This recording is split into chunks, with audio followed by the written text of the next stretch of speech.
Разчупване на проклятие. Трудният и лесният начин. Първо трудният. Трудният начин е ритуали, традиции, усърдна молитва, изповядване на греховете, на родителите, на предците, до трето, до четвърто, до 10-то коляно, до Адам и Ева, по възможност.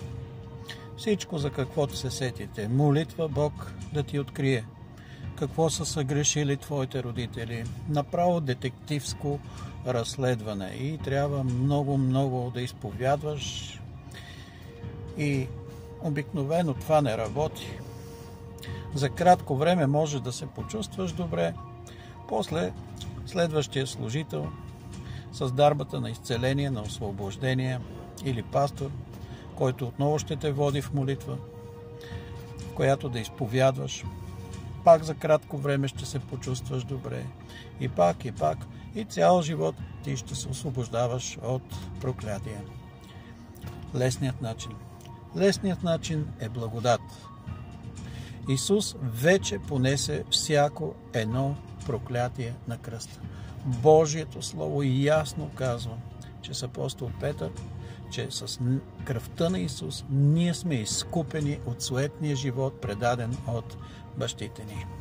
Тоест, всяко проклятие вече е унищожено.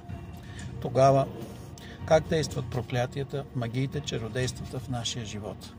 Те действат, защото ние вярваме, че сме под проклятие. Ние вярваме, че някой ни е направил магия и тя действа. Дори някой да е направил. Тя действа само защото ти вярваш, че тази магия, това чародейство, това проклятие има сила.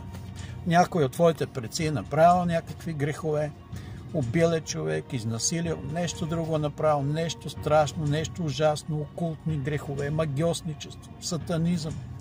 Ти вярваш, че това нещо има власт в твоя живот. И точно твоята вяра е храната на дявола. Тя му дава сила той да разрушава твоя живот. Как става освобождението? Освобождението е благодариш на Господ, че Той вече те е освободил.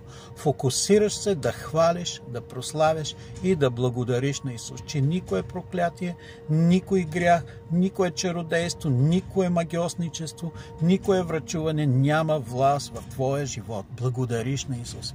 Благодаря ти, Господи, че съм свободен и си ме изкупил с Твоята кръв от всяко проклятие, от всяко зло. Амин.